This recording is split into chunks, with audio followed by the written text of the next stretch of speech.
creations. Today I'm going to show you how to make these cute Halloween signs. I bought the top part at Dollar Tree, so it just had this, and then I added on the bottom, and it's also a way to finish your Halloween cross stitch. So I use the Tiny Modernist pattern for the Halloween calendar that just came out. And then instead of stitching them as a full calendar, I did each day individually so that I was able to change the days. I hung them by creating the bottom section. I placed a magnet, and then this board just floats because some of them are hard to see against the background of the board that I'm hanging them on. So that way I could take that in and out as I needed to. And so I put that there, and then on the back I used a washer. And that way you can adjust it and you can change it out every day. And then to store these, I'm just using a Ziploc bag and then just changing them out, every morning. Okay, so I've moved this in a bit closer so that you could see what I was talking about before. So I bought the sign with just this part here. I went ahead and I added the ribbon to the backer board, and I'll show you how to make that here in a few minutes. And when I attached it, they had already used some kind of tape to hold the ribbon on, so I just cut a piece of chipboard, or you could use cardstock, and I hot glued the ribbon down and then put the cardstock on top of it just to kind of secure it to those boards. So I attached the magnet to the backer board. The magnets run about $7 or $8 for 6 of them, which can be pricey because the calendar has 31 days. So to get magnets on the back of all of them to attach to each other would have been expensive. So instead what I did was I bought washers from the hardware store, and they run about 16 cents a piece. So I did about 34 of them for $6, and that way it makes it a cheaper project for you. So to attach the magnet and the washers, I just used hot glue, and I put them on the back of each day. That way you can change them out really easily every morning, and they come off nice and easy. I actually made this one a bit short when I finished out the project, so I cut 1-inch strips and just sewed them to the sides and the tops, and then finished it the way that I finished the rest of them, and it gives it kind of a nice cute little edge. And then since that one would be hard to see against the background, I can put the orange backing underneath there, and then it makes it pop. Okay, I thought that I would bring you in closer and I'll show you how to prepare your cross stitch piece. So the first thing I did before I even made the piece was I made a template, which is 4 3/4 across by 5 1/4 long, and I cut the even weave, that's what I use with even weave fabric, to those specifications. And that way it's easy to just fold it in half and then find my center on the fabric so that I know where to start my design, and then I have enough on the edges to finish out my project this way. So then the next thing I did was I needed 1 inch because I made a couple templates.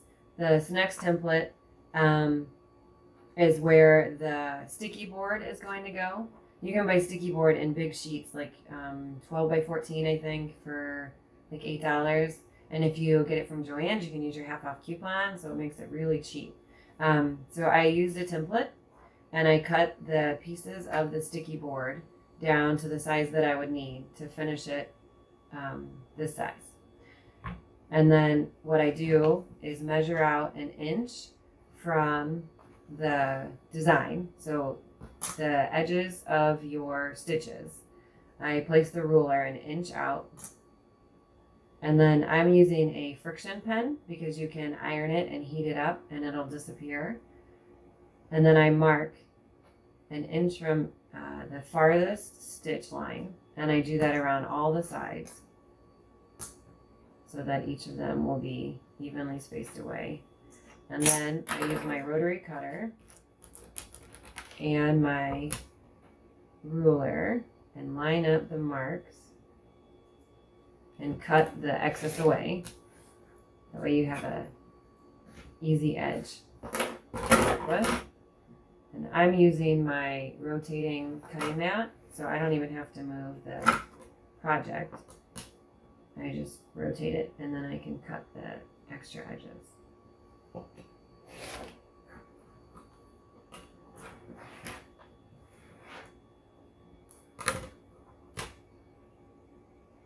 And I got this board on Amazon, I think. It's made by Fiskars.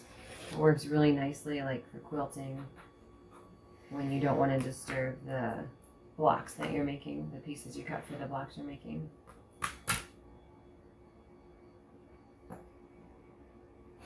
All right, so all those are evened up. And see, there's a little bit of ink on the outside, but it'll hide it for one when I wrap it around the sticky board, so you won't see it. But if it was closer to my design, I could just use an iron and hit it with that and it would disappear. So the next thing I do is I flip it over to the back of my design, and then I measure out the measurements I figured out was 5 or 6/16 away to give it the amount of fabric on each side that I thought looked good. So then if I count out 5 and I make a mark, then I move down to some more stitches that are the same distance away. And I should have marked my ruler, that would have made it easier for me. And then I can do all the sides the same way. And just make a couple marks, that way you can get a straight line. And your stitches won't always be straight.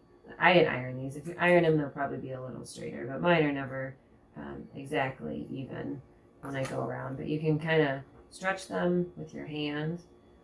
But as long as you make sure that you measure from the farthest out stitch, then you should have an even line away from those stitches, even if your fabric's a little shifted. See, like this one's a little crooked.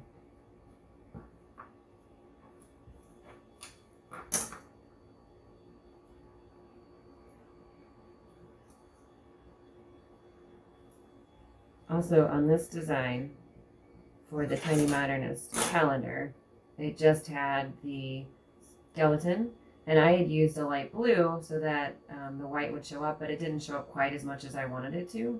So I went ahead and improvised and put in a tombstone in the purple and then a pumpkin in the orange behind it, so that the design would show up better on the fabric.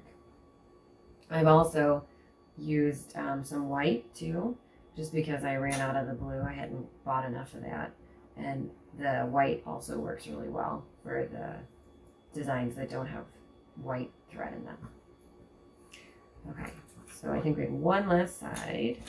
So mark up here.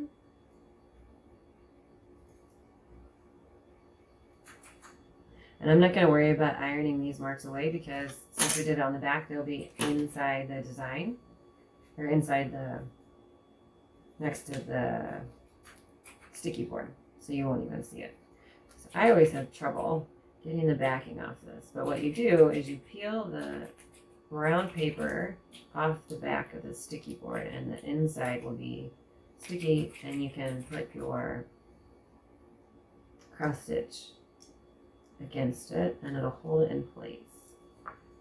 And I'm having a lot of trouble getting this corner off. Sometimes you can kind of push on it and it will turn loose.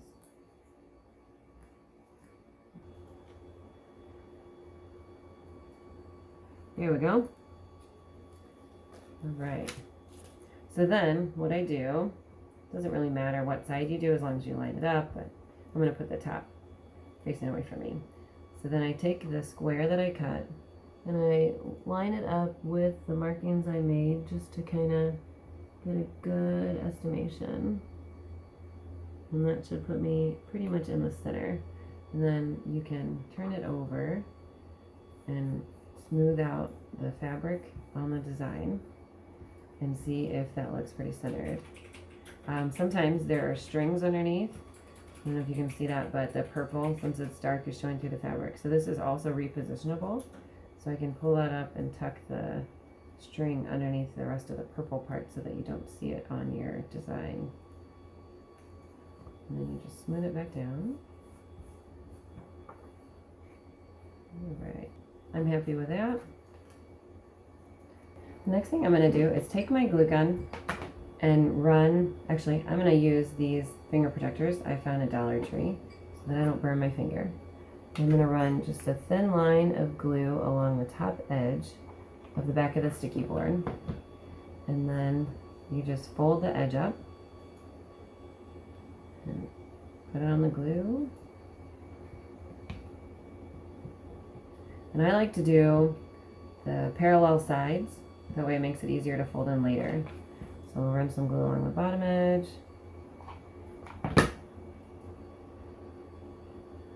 And we'll flip it over. And that side was a little shorter, and my glue's poking out, but nobody will see that, so that will be fine. So the next thing that I do is I take these ends and make like you're wrapping a present, tuck the end in, and I put a little bit of glue inside there to hold it. That way I don't have to hold all of that and try to fold it over later. That way it'll hold itself there.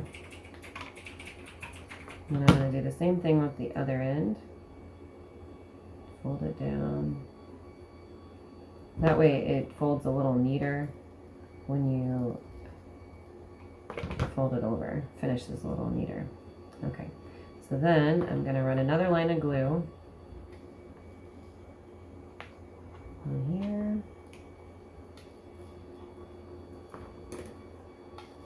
I want to make sure those edges stick, so I'm going to put some on the fabric too. And then you fold that over nice and neat. And you have a little bit of playroom before the glue sets, so you can kind of make sure your edges are smooth, and if not, push it a little harder around the corner there. See? And now we have that side finished. You've got nice crisp corners. I'm going to go ahead and finish the other side the same way. I should have one of these glue fingers on my thumb.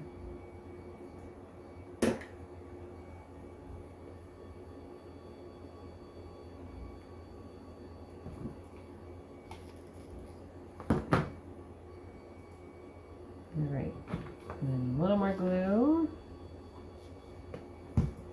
And then fold that over.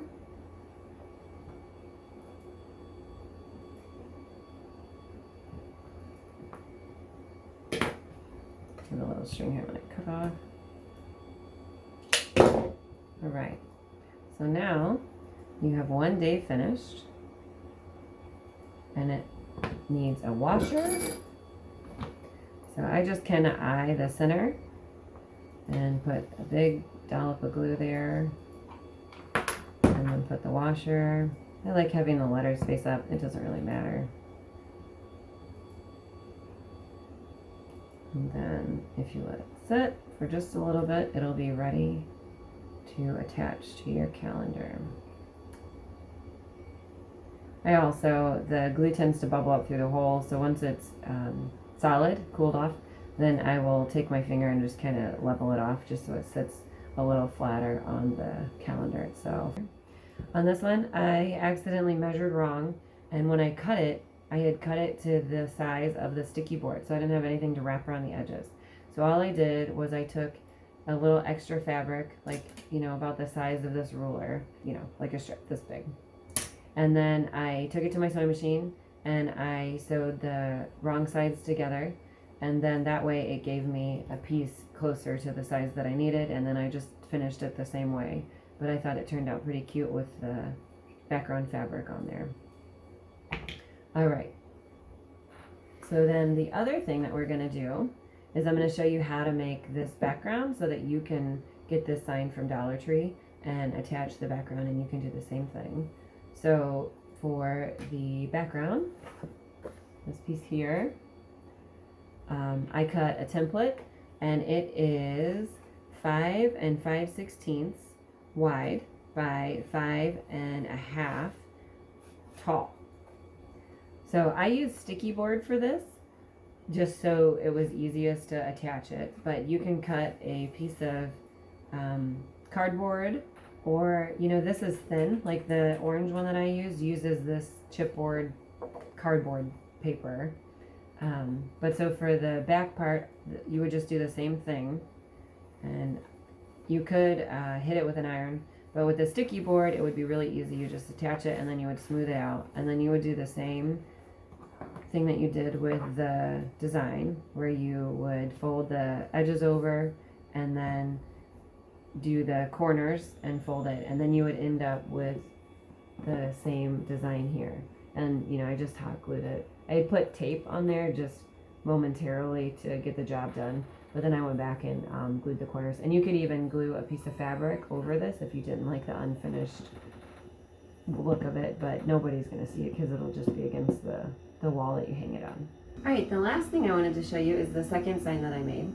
And it's made exactly the same way as the first one, but I bought these Satsuma Street Halloween ornaments, and they're adorable. So there's Little Batty, Cat's a Lantern, which is what I'm working on right now. There's Creepy Crawly, and Eye of Newt. And I bought these as kits because they come with the pattern and all of the thread and beads and sequins that you'll need for the design. And I've been working on the Halloween calendar this month, trying to keep up with the days because my daughter decided she wanted to count down to Halloween. So I haven't had a whole lot of time, but I have started on a second ornament. But for right now, I'm just putting this one up, and it'll be good for the whole month of October, so that way if I don't finish these this year, I can finish them and switch it out again next year. And like I said, this one's done the exact same way. I made the ornament and put black cardstock on the back, that way I could write my name and the date, and then it's done on perforated paper, so it kind of gives it like a nice finish on the back so that nothing gets dirty or rubs against the stitches. And then on this one, I glued a magnet to it just because that's what I had on hand. But for the next ones, I'm gonna do the washer, do it the same way that I did the calendar days.